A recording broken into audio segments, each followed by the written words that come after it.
哎，古大爷来了！哎呦，古大爷，万福金呀！是你们这是？我贺年堂的呀，年的，别碰。认得啊！你们今天那么大阵仗过来找我，先不用了。所谓何事啊？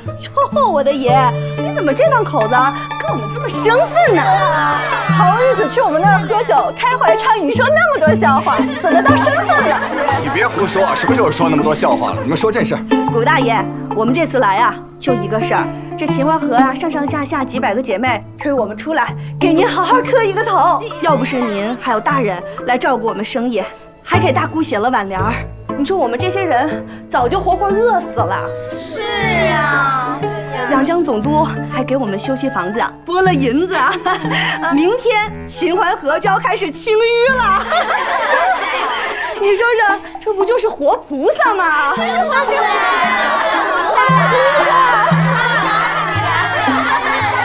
我回去啊，就给您立一个生人牌位，跟管仲管大爷呀摆在一起。来，谢谢顾大爷，谢谢。快起来！哎呀，管仲就管仲，什么管大爷啊？好好说啊！还有啊，没有花菩萨，只有活菩萨。行，您说的都对。我们呢，这口也磕完了，正话啊说完就走。知道您这刚刚新婚，我们在这儿是不是也不太方便呢？那又知道您是两袖清风，所以啊，我们给您家娘子还有老太太准备了一些胭脂，还有水红，还有一些布料，千万别推辞。你要是推辞啊，就是瞧不起我们。对，别紧张。我们秦淮河上下呀，160家堂子，姑娘们都说了，日夜给您留着后门。哪怕您不带1个银子，我们都养您终老。好了，多谢诸位啊，赶紧请回吧。大家伙看看，这档口古大爷没喝酒，面皮薄啊。这棉花素柳乃是常事儿。记得来我们贺年堂，来我们堂宴。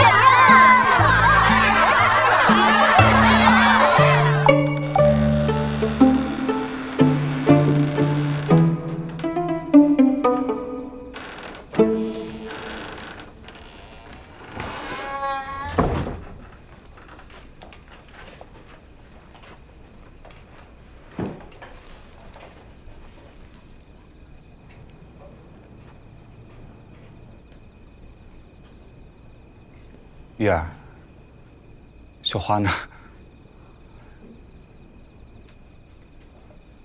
你说你这舞刀弄枪的女人，怎么想起来绣花了？灶下给你留了饭，我吃过了。哦，茶也给你泡好了。这么好。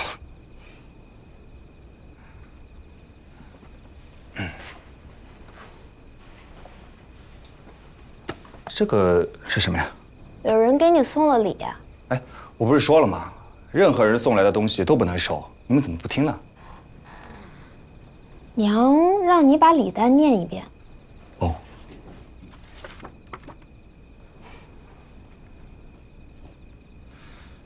水沉香，镂空雕万字，福寿纹，手串是合。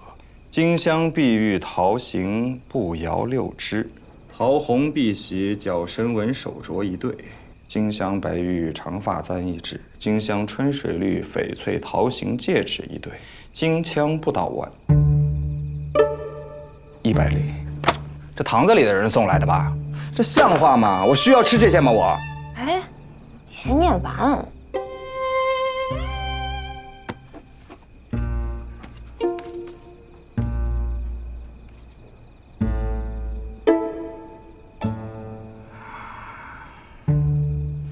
春宫画，大小60幅，素女房中术1函。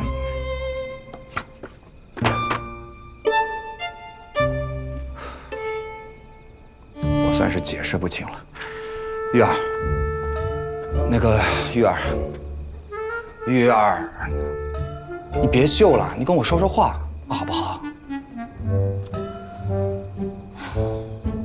以后你要真天天跟那些官员们打交道，我只会舞刀弄棒、骑马射箭，岂不是太给你丢人了？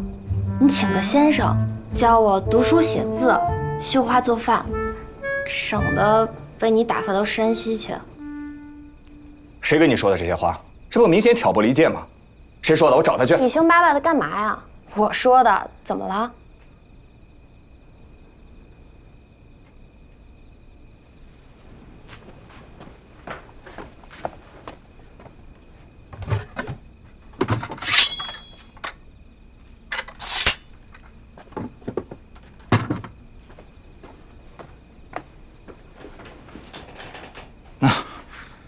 以后你还是玩这些吧，跟我在一起，不用受这个罪。你要是真想读书写字，我教你。这天底下应该没有人比我教你教得更好了，对吧？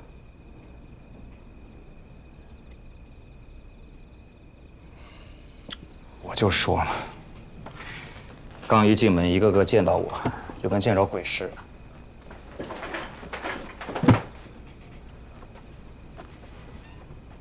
还对我笑眯眯的。拿着，我知道你心中有火，有火就发出来，你痛快了，我也痛快，咱们夫妻俩不玩憋着的那一套。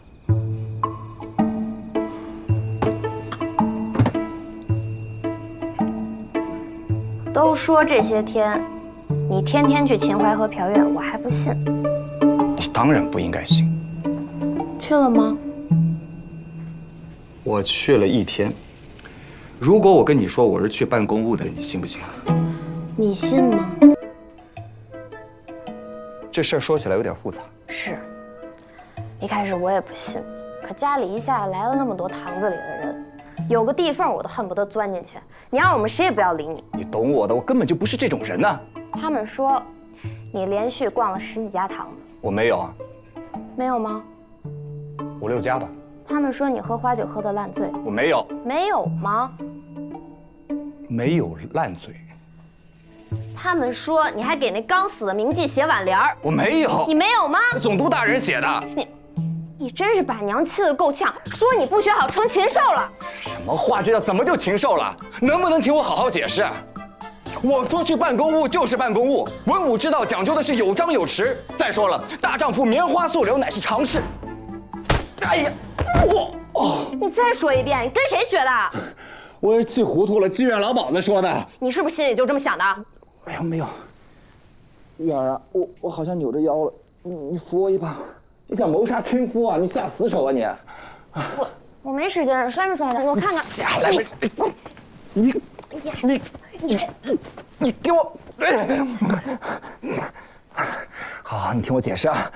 南京现在这么荒，我得先把秦淮河搞起来，把客商给引过来，这都是手段呢。你怎么不说总督大人也去了呢？人家还是理学先生呢。别跟我怄气了。解释完了。解释完了。我有什么好解释的？我耍赖是不是？哥，娘让你们别吵架。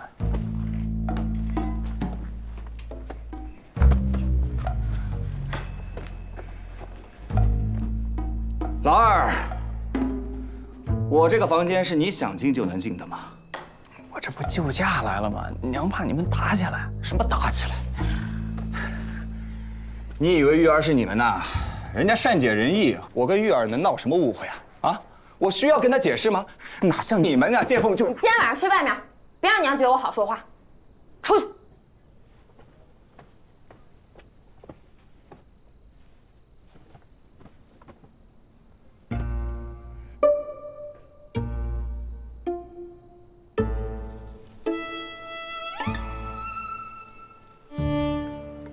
今天没肉啊。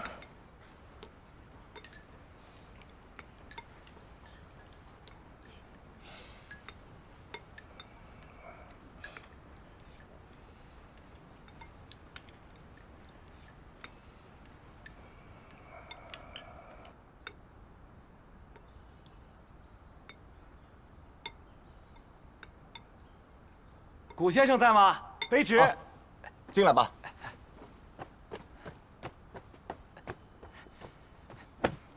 卑职候补县令孙二给古先生请安。在家里就不要那么多礼节了，有没有吃过？一起吃。谢古先生爱护属下，卑职已经吃过了。卑职请古先生的事。这么大早上就有公务啊？总督大人说，昨天秦淮河送的礼物他已经知道了，不算受贿，请古大人安心的收着，有什么事儿他担着。哦，我说怎么昨天晚上我家里进来这么多人？原来那些礼物是要送到两江总督府的。啊，本来是这样的，可总督大人说，振兴秦淮河的事儿是古大人您的主意，论理他不能收。总督大人当真是心胸广阔，光风霁月。古先生是足智多谋，那个什么赛过诸葛亮。总督大人还特别说他是孔圣人的弟子，您是管仲、管圣人的弟子，您就安心收着。他那是整我。总督大人给大姑写的挽联都已经准备好了，还准备了一些礼物。今天请古先生代表两江总督府去一趟秦淮河。对了，他就不方便去。卑职请古先生的事，咱们是坐船还是坐轿去？坐船嘛，坐船低调一些。是，那卑职在外面等着先生同去。好。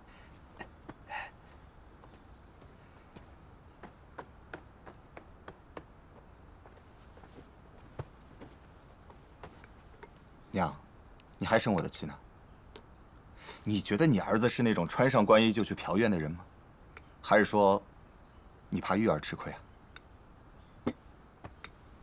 哎，四爷，你我可是过命的交情啊，你不能不相信我。你就别带着廖师傅去练你的内功了，你坐下来听我聊聊吧。我是相信你。玉儿告诉我，昨天晚上你说大丈夫棉花素柳都是常事。我昨天晚上说了那么多大义凛然的话，你怎么就跟四爷说这么一句呢？还有这种话？你不说话，没人把你当哑巴。儿大不由娘。不是啊，娘，你说我听着。你虽然不是什么官，但我们现在住在两江总督的驿站，这些都是真。我不识几个字，但我毕竟活了这把岁数，总算是懂得了一点点的道理。你看看戏台上那些小妖精、小兵，翻跟头、竖蜻蜓，耍得热闹。可你再看看台上的皇帝、宰相、大将，哪一个翻跟头、竖蜻蜓的？这里边就是一个道理。你穿什么衣服，是什么身份，就应该做什么样的事情。连这点都拎不清，你莫不是不要脑袋了？是，娘教诲的是。我知道，你不是糊涂蛋，不会刚刚进了南京，你就喝酒嫖院。我不相信，玉儿也不相信。那些总督们让你干什么？他们相中你的是什么？无非是你没靠山，有才华，拿你当刀把子使。可他们是真正的高官，就算你帮他们把南京搞得繁华富丽，只要有一个人说一句，他们作为高官，竟然喝酒嫖院，皇帝要是怪罪下来，他们要借一个脑袋去应付公事，你觉得他们借谁的脑袋更合适？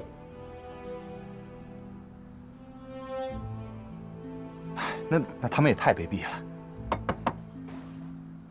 姑爷，我就一句话，你娘的见识比你强多了。昨儿一宿我跟四爷就没睡觉，在床上是翻来覆去的替你想脱身之计。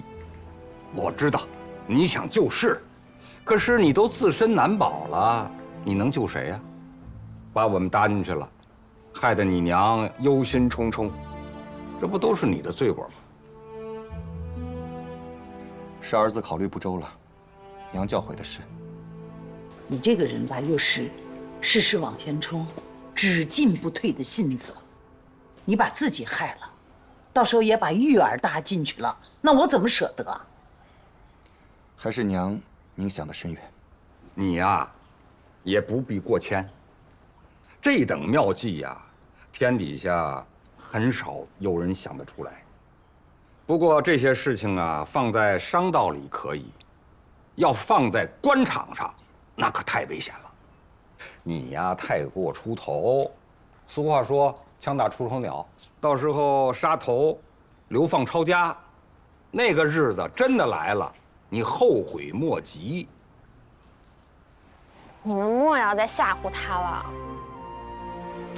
去忙吧，砍头、流放、抄家，我都陪着你。你们若是管得他寸步难行，他天天在家里看着我绣花，我更受不了。他现在知道了就好了。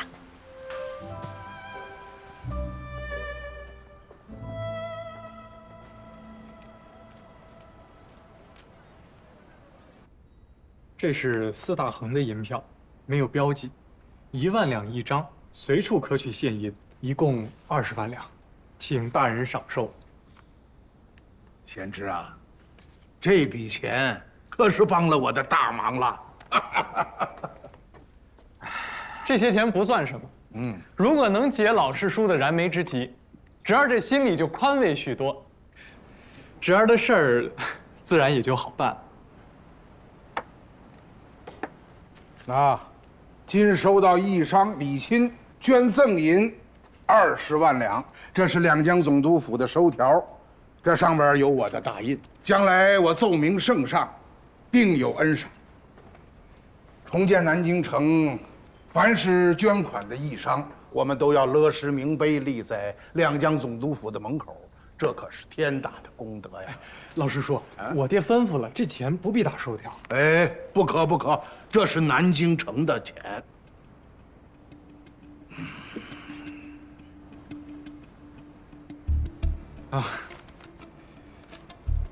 老师叔真是朝野闻名的理学大家，清廉如水，高风亮节，侄儿佩服。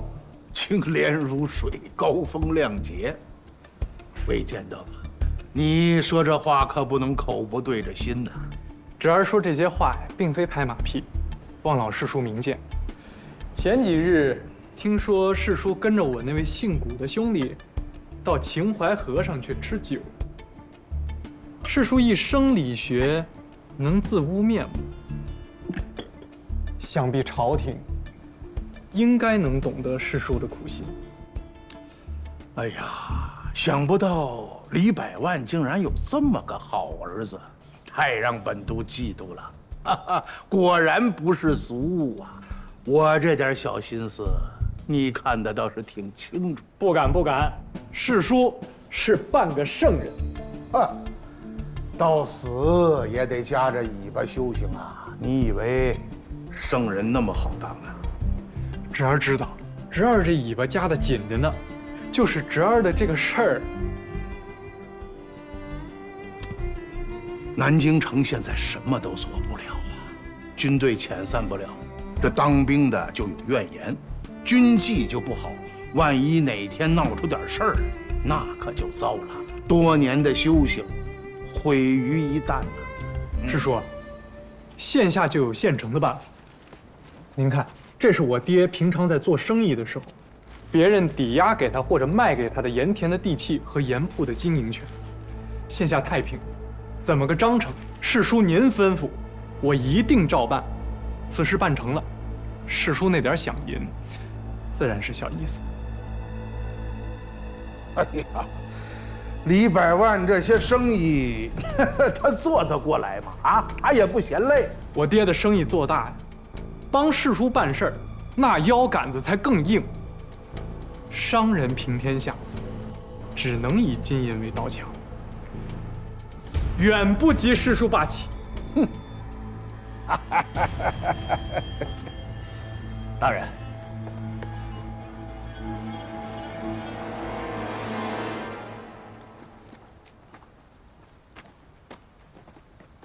大人啊，早晨起来干嘛去了？啊，刚去送了挽联，在大姑的灵前哭了几声。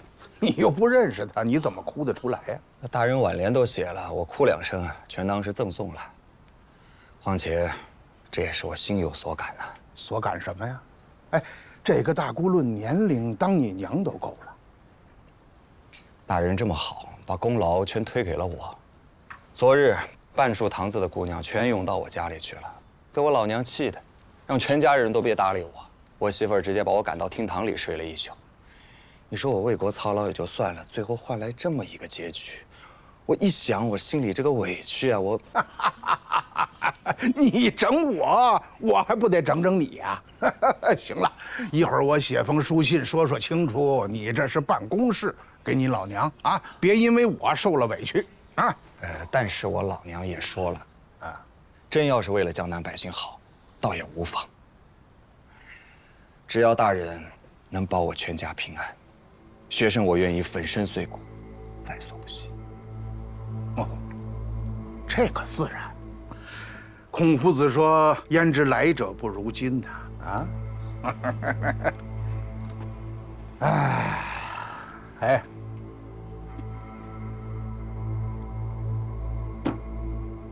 李钦送来了20万两银子，我想拨10万两银子给金陵印书社，盯着把四库全书好好印出来。剩下的10万两嘛，留3、5万整修秦淮河、拓宽河道、清淤、整修房屋。再剩下的钱嘛，修贡务院、修道路。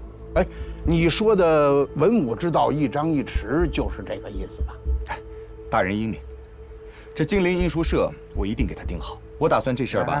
还慢来，你小子别想躲清闲。这怎么是躲清闲呢？校刊书目对比版本，多重要的一件事儿啊！这事儿用不着你去做，闲着的读书人有的是，你不用管啊。我问你，你懂不懂盐政？完全不懂。不懂可以学嘛。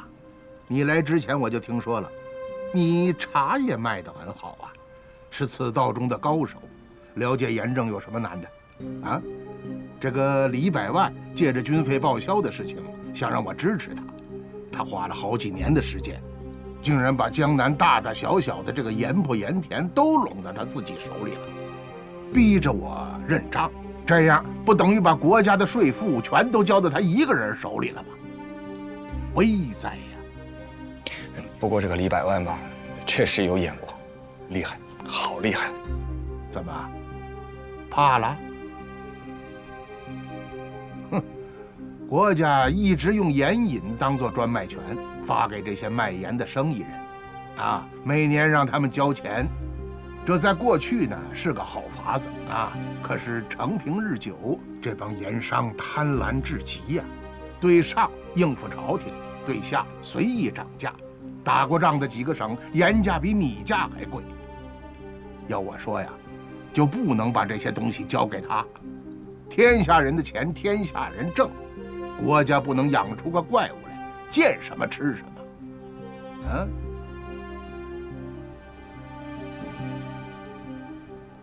大人，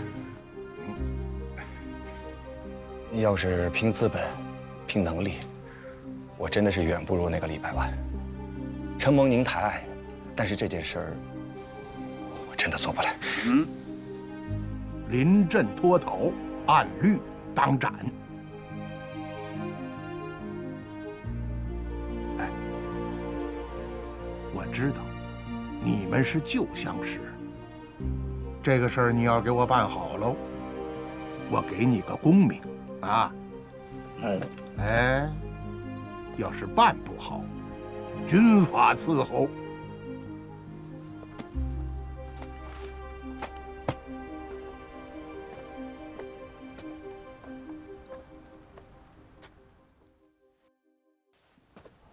诸位少礼，咱们一样一样的说啊。现在呢，有10几个国家的洋人行公文到两江，一来呢是要求恢复他们的教堂，二来呢是要在这儿做买卖。自打南京条约签订之后，各国都要求平等经商，这是国家1000年未有的大变呐。究竟该怎么做？也没人知道。哎，你们哪位做洋务有经验的，可以去谈一谈啊。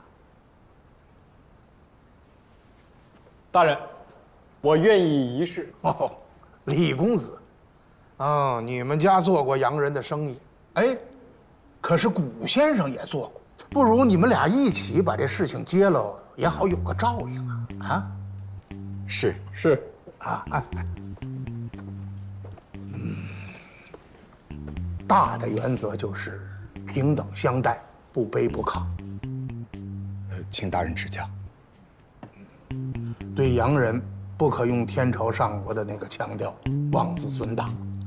他们的那铁甲舰和火炮可不是摆设，哎，也不用一味的怕他们，合理的事情，该办就得办。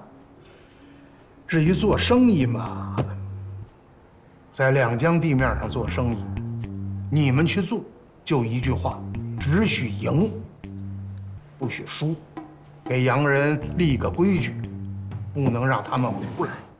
李乾，你是朝廷的候补道，传官音去。是。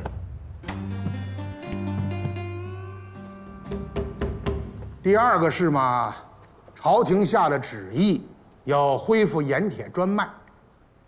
国家税赋大部分来自于盐政，所以得赶紧统算一下江南一地这盐田有无地契，所有人是否还活着，有多少家盐铺。现在江南7省盐比米还贵，这是绝对不行的啊！除了他们2位，剩下的人赶紧下去分工，把各省各县的情况摸一下，别耽误了朝廷的差事。你现在住的那客栈里头呀，墙都是透明，不知道有多少双眼睛盯着你。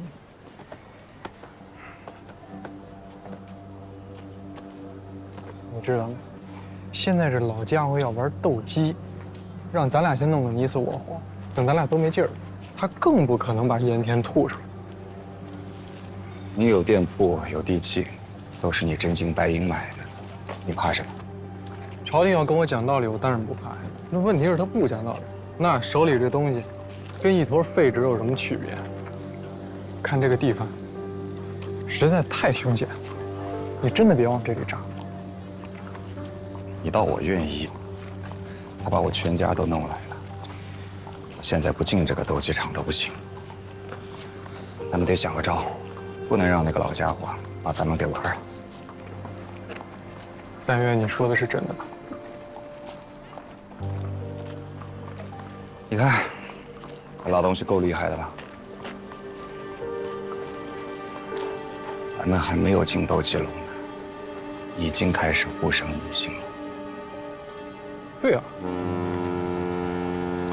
According to the Nanjing Treaty， 根据《南京条约》和《望夏条约》的内容，我们认为在商业开放的格局下面，各国待遇应当平等。我们目前在商业问题上没有办法进一步深入，这对双方而言都是损失。尊使大人指的深入是哪个方面 What do you mean by going further? Okay, going further, but it means we have capability. 像蚕丝、纺织生意、茶叶生意、药材生意，我们有资格，也应当被允许来到中国做独立投资。我们来做我们的纺织厂、银行和药铺。Is that right? 独立投资，我们目前还没有足够的权限。此事可能需要你们到京师的总理衙门去。两江地面上目前没有人敢做主。我们有自己的纺织厂，就像江南，有很多缫丝厂。They have textile factories, and there are many furniture factories in Jiangnan as well. Okay, let me show you something, all right? Bring it up.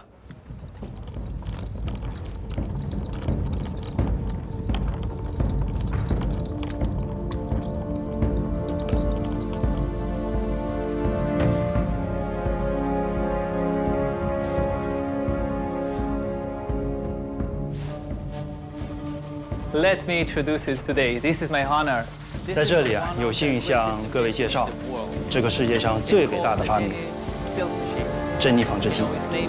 它是英国兰开郡詹姆斯·哈格里维斯以他女儿命名的。它是伟大的工业革命的开端。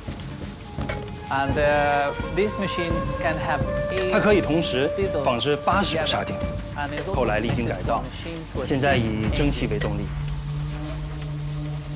Well, we have this kind of 300 machines, 300 factories working in Cape Town. 现在在开普敦有300家纺织工厂。 It's a monster. 它并不是一台机器，这是一只怪兽。相信我，整个中国的产丝都没有办法去喂饱它。由它纺织出来的布料高密度、廉价、优美。那是不是等这只怪兽进来，我们江南7省的丝工都不用吃饭了？ Okay. Don't have to worry about it. We need a lot of workers. And pharmaceutical business. 他说他们可以过来当工人。我们还有药业、印刷业、制造业、冶金业，我们需要大量的工人。欺人太甚！你们这是商业谈判吗？自己说叫商业平等贸易自由，这算什么？把中国的厂子都搞垮，把中国人都买去做苦力吗？你跟他们生气没用的。总督府就是因为没有办法，才把皮球踢给我们，我们就这么回去了。 他们能有办法吗 Okay. And what's your final word after this negotiation? 还是请你们给一个最终的答复，因为这是最后一次谈判了。我可以马上给他答复，但是我要确认一点：所谓机会均等，是不是代表我们的商人到贵国去做生意也是完全被允许的呢 We have the equal opportunities. Does that mean they also can do the business in your country as well? You are welcome in London and Washington, the African colonies. 他说：“欢迎你们去伦敦、华盛顿，包括他们所有在非洲的殖民地，机会是均等的。上帝永远会把钱给最贪婪的人。让他们少来这一套。这个不用翻译。我还想明确一点，他们想要经营的这些行业，若是在国内已经没有商机了呢？” For the industry you want to operate here. You are officials. You are not a business people then. 他说：“你们是官员，不是商人。”哦，你告诉他，在他面前的这2个人不是什么官员，是如假包换的大清商人。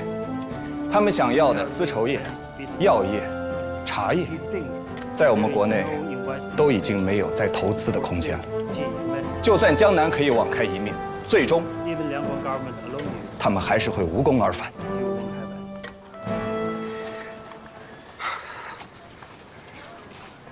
你们先走，来。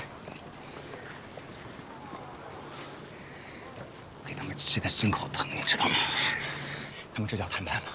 啊，这不就是例行通知我们吗？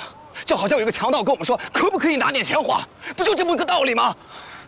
想不想跟上打死他？哎，走，回上，你搀着我。道光22年，废了13行，国门大开，8方争利。 洋商身后就是炮舰，虎狼一般要分食我大清。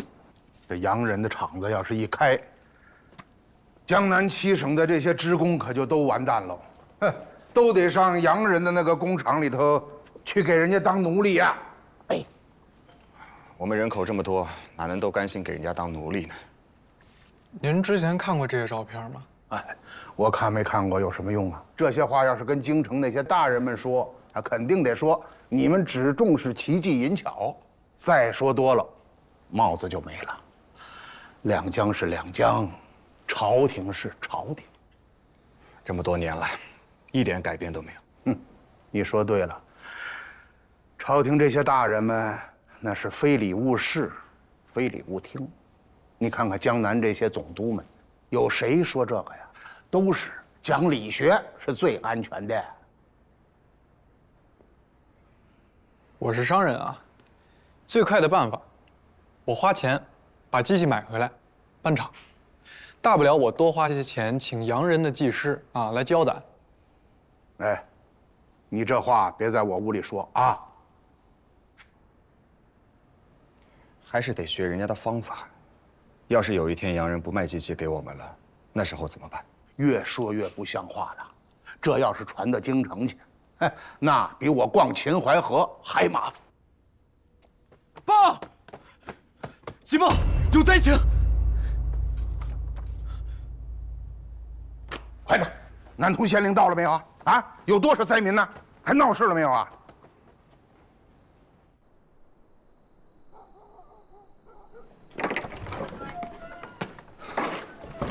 古大人，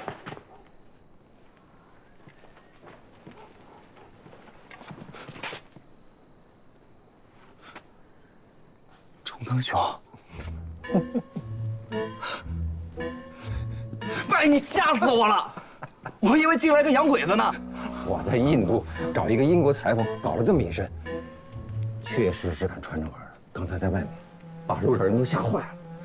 你这刚从印度回来啊？啊，来进来，快进屋跟我说说你的见闻，我洗耳恭听。怎么，你也要出去跟他们做生意？一言难尽。总之，现在的局势危在旦夕啊。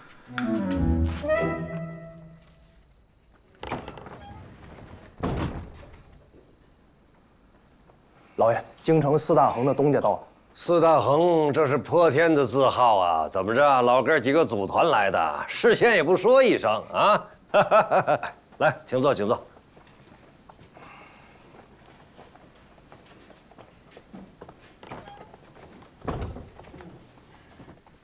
李东家，拜您所赐，咱们四大亨离关门不远了。到时候我们4个闲人还要求您赏碗饭吃。昨天江南丝绸行来了一笔钱，就先存在那里不动了。干嘛不动啊？您不是最喜欢拿出去换英镑吗？直接存到祥和好了。我攒够了再存。哎，三哥，哎，来，你坐。您把现银都掉光了，这四大亨垮了，还有谁敢跟你做生意？你们红头胀脸的，就为了调钱的事儿，啊？来，你先坐，先坐。各位，过去天下的权力在朝廷，那时候真的是躺着就把生意做了。可是这么多年仗打下来，你们以为权力还在朝廷吗？你们要是这么想，3年之内，所有人都得卷铺盖卷走人。我到那边一看，我们已经给洋人抄了后路了。哼，洋人在那大吉岭种了几10万亩的绿茶，树种是从我们这儿偷走的，我胆都惊碎了。哎，他们那儿啊，也不讲究什么名钱，不讲究什么炒制，就把茶青晒干了，烘一下就行了。那还好啊。好什么好啊？你知不知道，洋人用热牛奶冲茶，还得加上糖，加上玫瑰花，喝得我一嘴酸溜溜的，不知道什么滋味。可是，人家印度茶廉价呀，大量的销售，洋人更买他们的账。但是依我看啊，还是得另想办法。这战争刚结束，洋人想把茶叶、丝绸、药品的生意都给占了。两江的官府啊，让我们在两江地面上和洋人打一场商战，说只许胜，不许败。什么叫只许胜，不许败？洋人现在在做的就是大量的收购，大量的压价。你知道吗？我今天在两江总督府翻账目册，他们洋人的代理把两湖两广、浙东浙西的蚕茧收了7、8成。知道7、8成是什么概念吗？这么多，他们玩的这么大，就是想要自己定价。要是将来茶叶、丝绸、药品都由他们洋人定价，那和大将军丢城奇耻又有什么分别？所以我说危在旦夕，危在旦夕啊！这不是一句开玩笑的话。你的意思是，朝廷危在旦夕？是整个国家危在旦夕。我不爱这个朝廷，但是我爱这个国家。每当我看到洋人那些杀之机、蒸汽机，我都会心惊肉跳。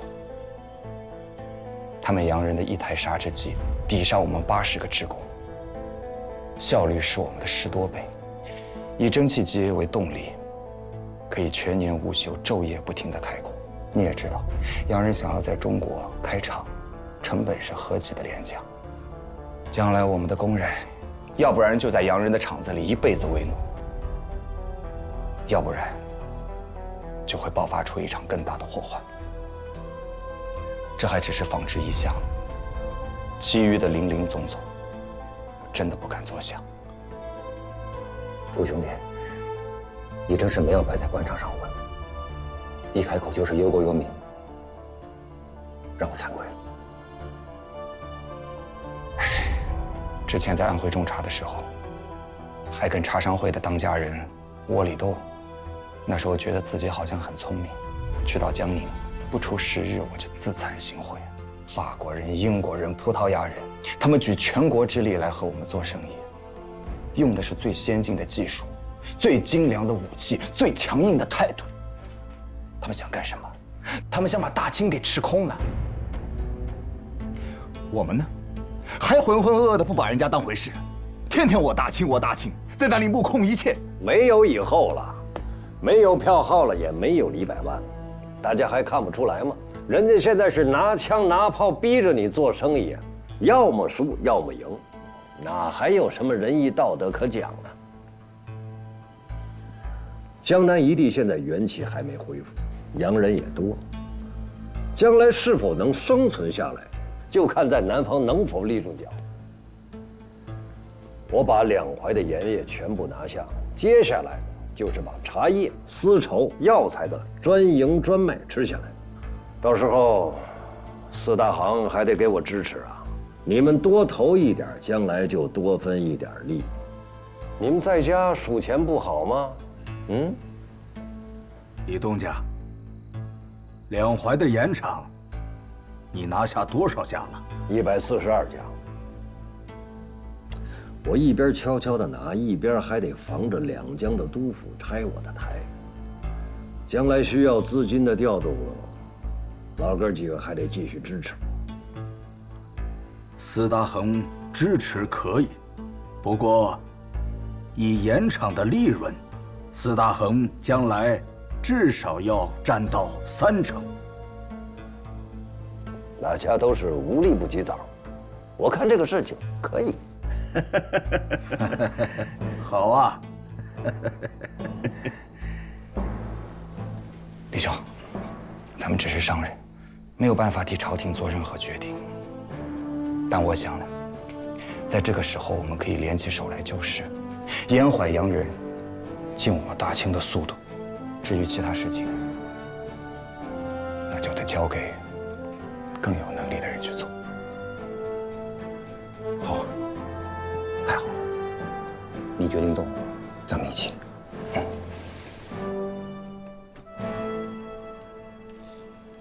哎，国兄，我怎么觉得在你家里浑身不舒服啊？怎么觉得自己跟猴子似的？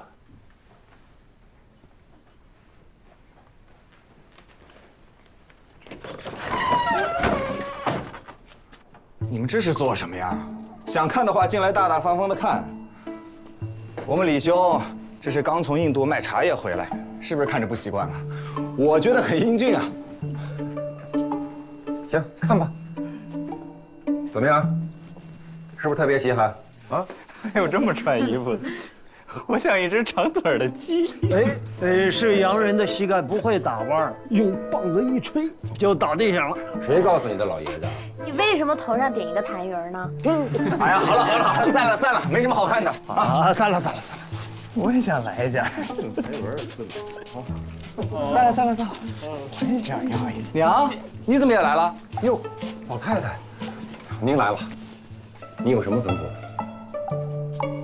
他们都扎在门口啊，我没看见。我没事儿，你们聊。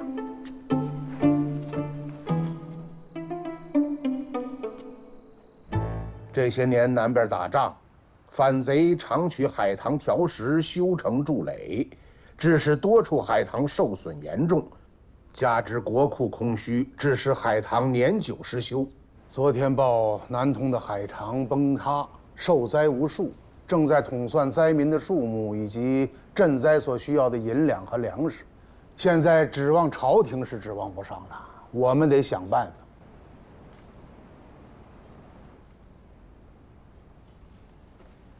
大人，李家愿为大人分忧。来的时候我爹吩咐，要处处为大人效劳。您有此意，我此刻就回京师，筹一笔钱来把这海棠修了，如何？其心可嘉呀！哎，但是有一样，我这个人不做糊涂生意。修了海棠，你要什么呢？我给您呈过一次那单子，江南140几处的盐场，如果您能帮我把此事办妥帖了，日后用起钱来也更方便。哎呀，你看看啊，这话说的可有点直白呀！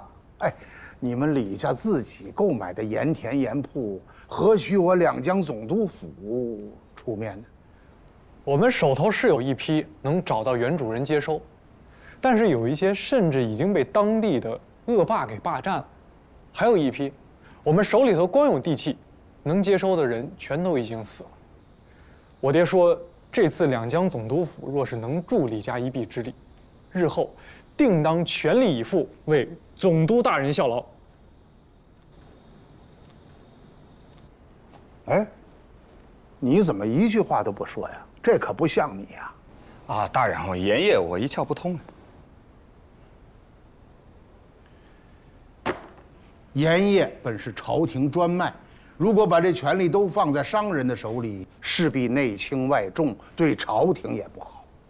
哎，我看要不这样吧，不如你们两个人都去修海棠，分成东西各修一段。到时候评选优劣，修好之后，我替你们去请功，顺便奏报盐田之事。若是李公子你赢了呢，那两江总督府责无旁贷，一定出面替你平息此事。大人，我不明白这修海棠跟盐场到底有什么关系？贤侄啊，你是不知道我这压力有多大呀！所有人都以为我在这个地方赚了多少钱。我要是再主持，把这2怀盐业都给了你们家，那背后参我的折子，不得比城墙还高啊！可是如果你立了功，别人就不能说什么，你说呢？对不对？您这么说也是一说法。哎，但是您把古平原牵扯进来什么意思？那若是他赢了，那该当如何？哎，古先生那可是民间小商人的代表啊。若是古先生赢了，那这江南的盐业就不能由你们李家一家说了算，得给江南的商户们留点生机。都让你们家拿走了，让我这做两江总督的没抓挠，也不好吧？大人，我还有一事。如果这海棠是由我李家捐资修建，所有的费用自当由李家全部支付。可古先生这笔钱怎么算呢？那自然是朝廷批准了啊！朝廷批准，怕是等到明年再淹了，这钱也下不来。大人的意思我明白了，属下不敢耽搁，我现在就去南通看看海棠的受损，做个计划，请赐。哎呀，贤侄请，我替两江百姓先行谢过了啊！哎，古先生，我让你走了吗？啊？我要去南通踏勘呢。别找借口，你们俩出了这个门就得骂老子的娘。这修海棠的钱我给你啊，我把在京的房子已经都抵了。咱们不如李家有钱，可是你要记住，你拿的这钱它干净，你也得干干净净的用。这个，李钦说的对，到了明年发水的时候，朝廷的钱也下不来。哎，可是老百姓可等不了啊！一定不负大人所望。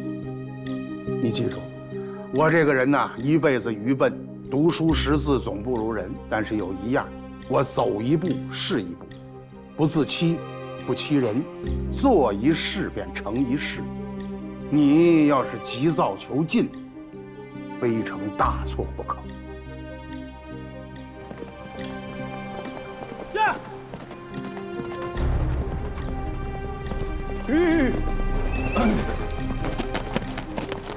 呀！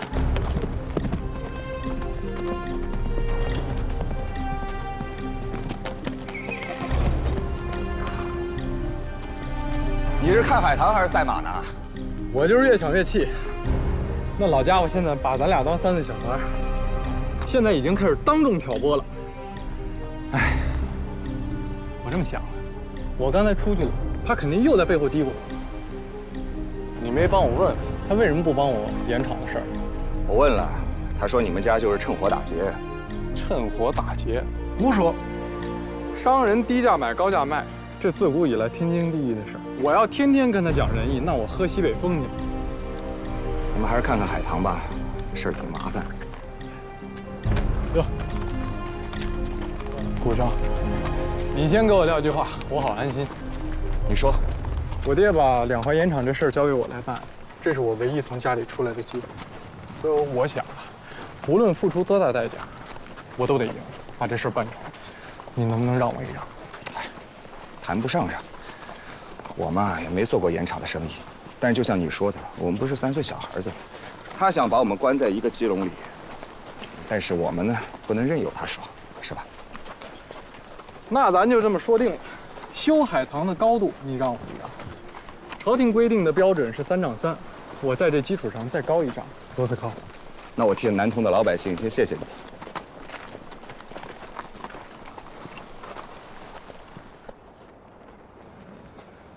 属下古平原，属下江宁候补道李钦。进来吧。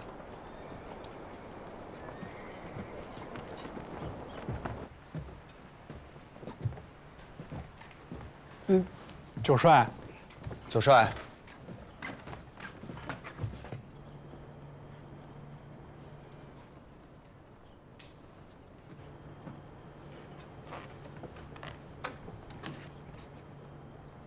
一到发军饷的时候，我就慌啊。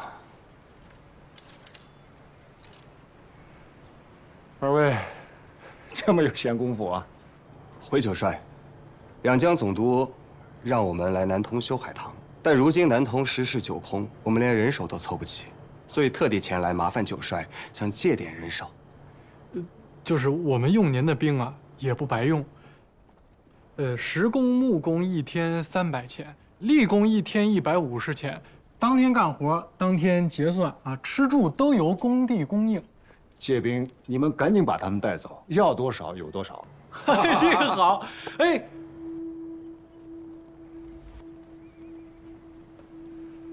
我正愁欠了兄弟们大半年的饷，他们下边天天闹哗变，想造九爷的反。你们能把他们带走，我8辈祖宗谢谢二位，请。总督大人不是这么说的，他说遇到人手问题就得找您啊。我现在着急拿钱，赶紧要把他们遣散，别在我这儿闹事儿。你们还敢要吗？不是，那您说这应该怎么办呀？这也不是钱能解决的事儿。要是开工了之后，因为人手不够耽误了工期，那岂不是……着急了？别着急呀，老头派你们来找我，办法我自然有。我就说嘛，九帅一定是有妙计的。九帅啊，别耍我们了，赶紧说吧。巡抚衙门那儿押着5、6千破南京城的时候抓的老反贼，这些人管饭就行，钱都免谈。我给你们派2支队伍，在堤塘上看着他们干活。当然啊，军队的钱自然得你们付。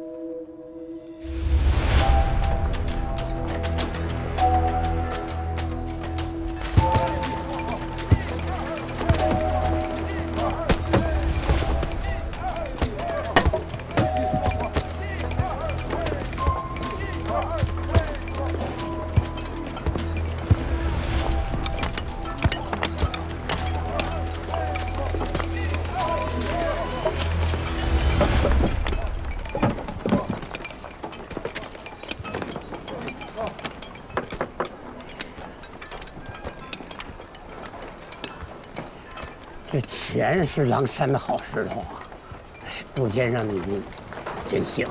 既然修了嘛，就给它修好了，争取100年都别塌。哎，我还到西海棠那边看过，李钦大人那一点都不含糊。我跟他打了个赌，比比看谁修得快，谁修得好。哎，你知道吗？等咱这海棠修好了，两淮的盐场那就彻底的是安全无恙了。南通人他知道好歹，你说这米价这一平，这人这涨回来了。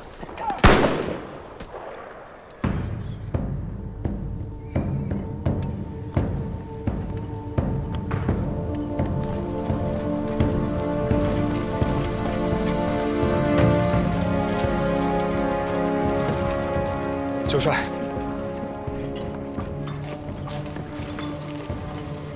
我挑了2000多斤重的老贼，全给你押过来了。这下人手够了吧？他们都这样了，怎么干活啊？配了2个火器，怕什么？一会儿把料卸了就是。这要是跑了一个，我可担不起责任。哈！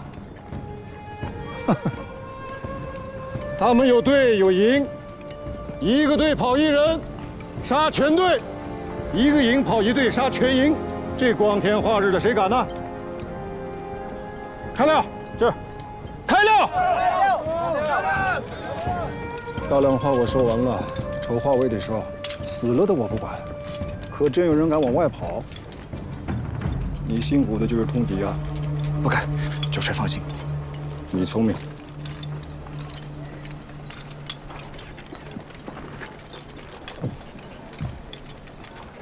走。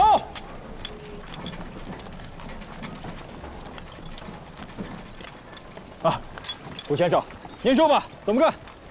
我这有些跌打大夫啊，你看他们受伤的先去治伤，没衣服穿的先去把衣服穿上，吃了饭以后下午开始干活吧。哎，不能真有人跑了吧？跑？跑得过枪子吗？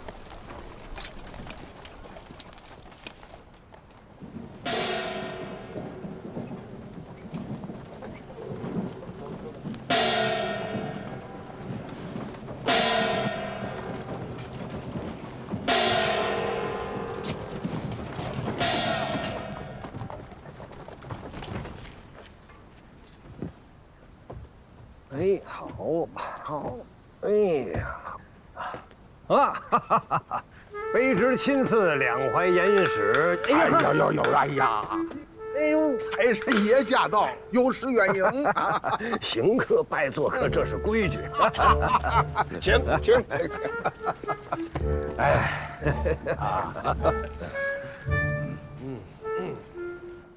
早就听说李百万捐了个两淮盐运使的职位，我一开始还不信。哎，江宁这个地方鬼比人多，上哪儿发财去？我这个两淮盐运使可不是来享福的。哦，倒要请教了。两淮盐业自古以来都是江南重要的税赋支出，卑职领了皇上的圣谕来整顿盐务，这难道不是题中应有之义吗？两淮哪儿还有盐业呀？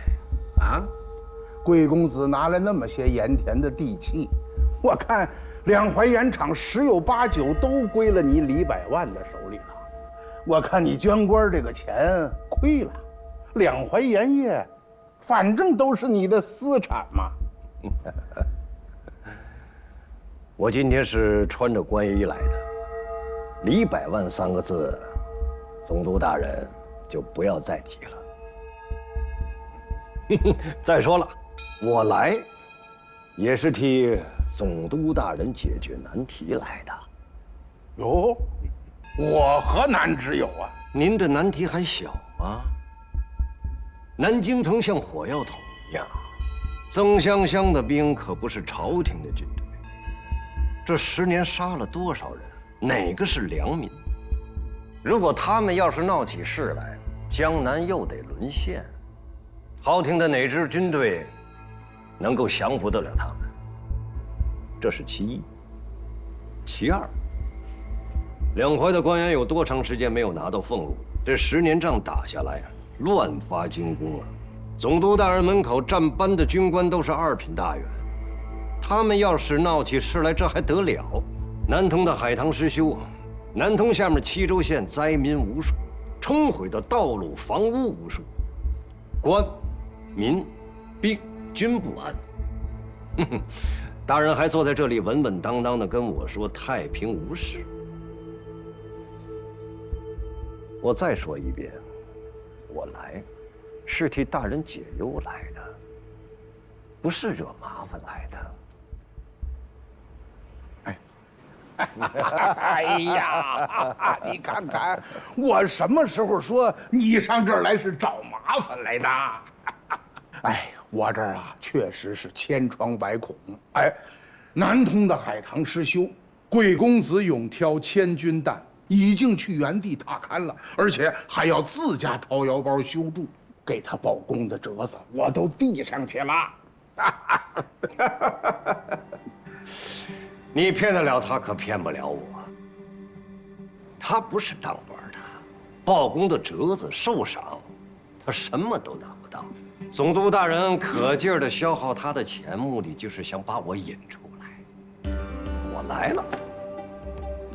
孔夫子说过：“与不能言者言，是为失言；与能言者不言，是为失人。”总督大人，您打算想犯哪条错呀？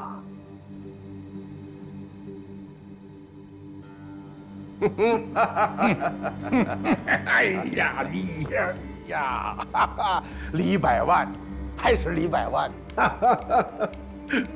好，咱们打开天窗说亮吧。两淮盐场的收入都归你李家，江南一带就没有活力。你好歹高抬贵手，给地方上留下一点。两淮的钱两淮用。总督大人，就不要从中作梗了。离开京师前，王爷交代过，只要你能保证这个地面3年太平无事，他会想办法把你弄到京师去享福。盐场的事情，不要再参与了。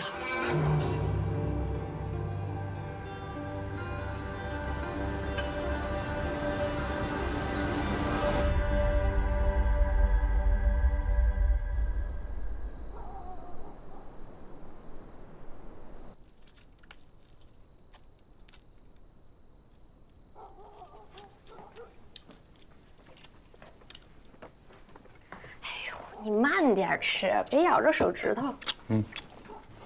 这一天天忙的大忙人也见不着。你有所不知啊，南通的海棠被水冲垮了，整个土地被海水浸了一遍，老百姓啊四处逃荒，哪有饭吃？本来啊，听说你到南通去，我和玉儿还高兴呢，没想到这么大座城，你说会惨成这个样子。那等我收大功的时候啊，我带你们一起去南通转一转，包括旁边的镇江啊、金山寺啊，都去走一走，你就放心吧，娘。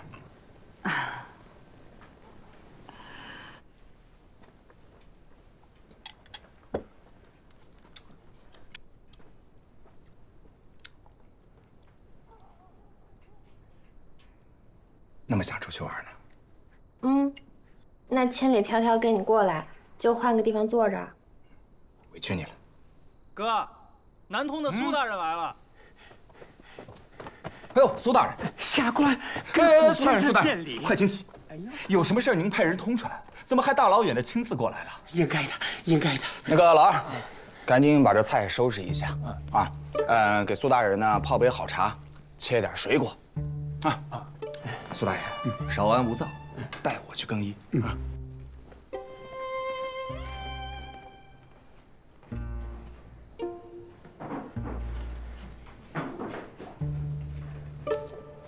苏大人，苹果、茶，谢谢谢谢，放这儿了。您喘口气啊。那我也不。